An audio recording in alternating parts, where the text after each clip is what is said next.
Hello everyone, in this short video I'll be discussing what is friction. So let's just start off. Friction is the force that opposes motion. So on the internet you will definitely find more definitions of friction which are much more complicated than this. But since my videos are targeted towards students who have hard time understanding simple concepts, therefore the definition which I have written here is the simplest to understand. So friction is the force that opposes motion. By this I mean, for example, that if I have a block having a weight mg which would be acting downwards, the normal force acting upwards. So right now there would be no friction on this object since there's no force applied to move it in right or left direction. But for instance, if we apply a force of p from this direction, therefore your friction would be acting in the opposite direction. Likewise, if you have the same block having mg and this, so if you apply a force of p from the right direction, therefore your friction would be acting in the opposite direction to resist motion. So this pretty much is that the friction will always act in the opposite direction in which the object is trying to move. So there are two types of friction.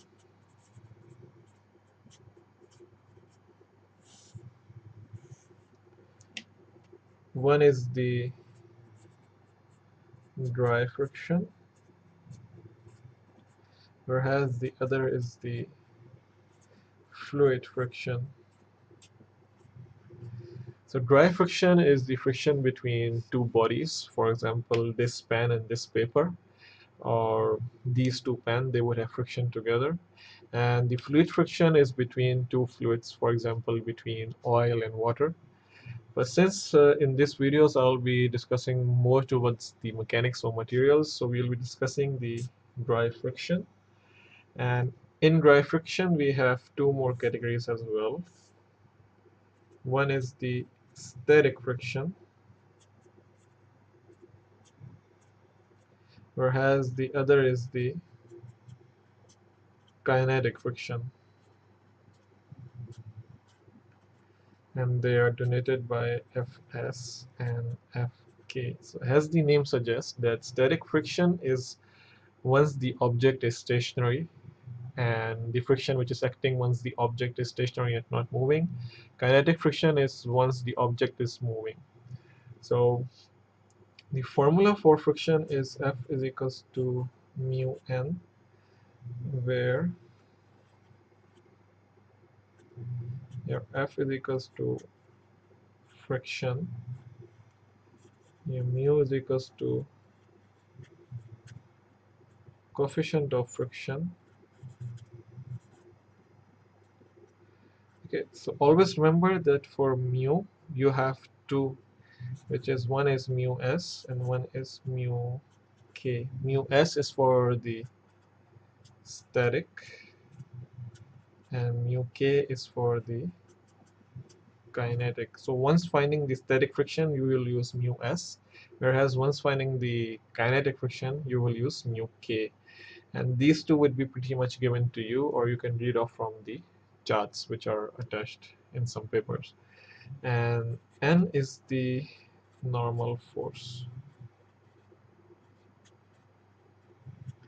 So your friction and the normal force are always at 90 degrees together to each other. For example, in this example, your friction was acting from left to right, whereas your normal force were acting from downwards to upwards. So they both are actually normal to each other, which is like 90 degrees to each other. So normal force is always 90 degree to your friction. So let's move towards the laws of friction.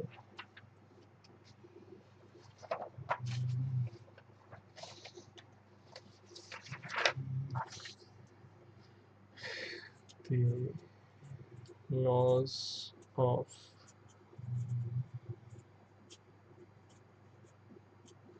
friction.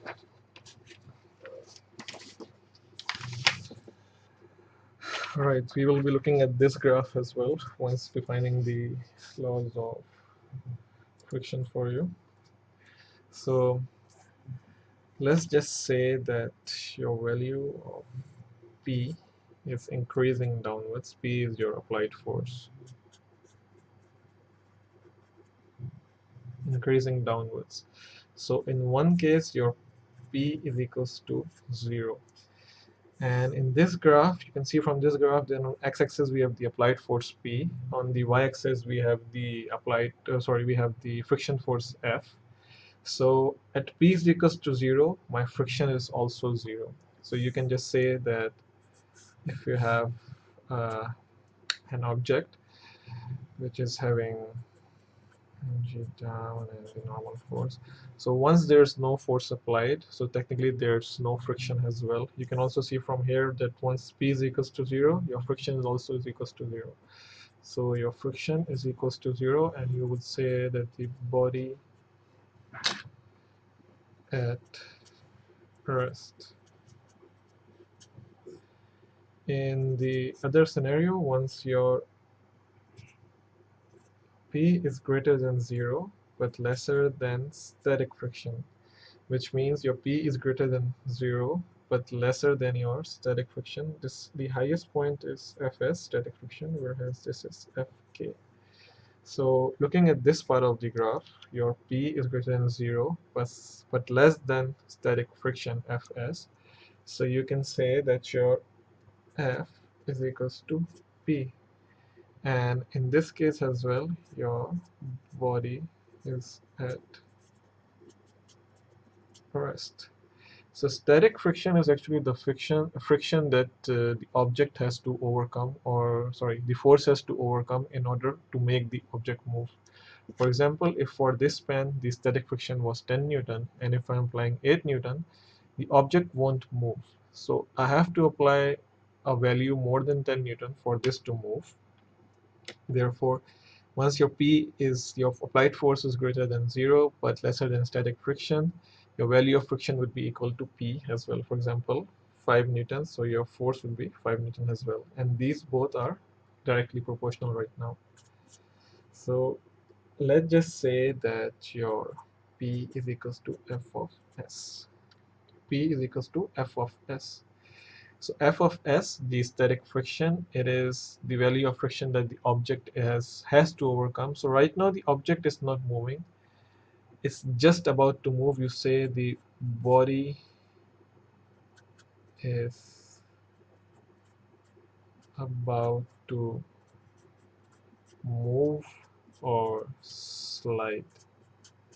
So this is this value, the highest value of friction that the body has to overcome. Therefore, your F would be equal to F of S.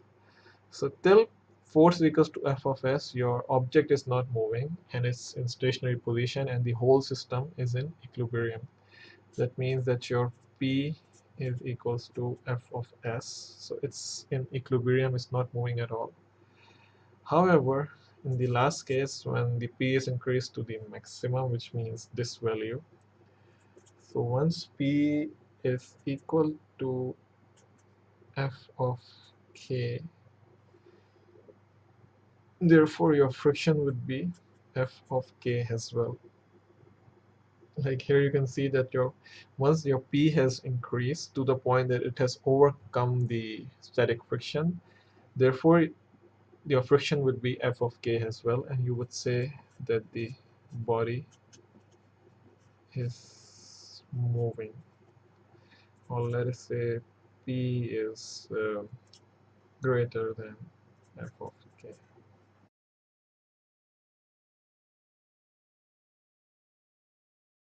So in the next video, we'll be discussing more about different questions about friction and how to apply the knowledge that we have learned here into those questions.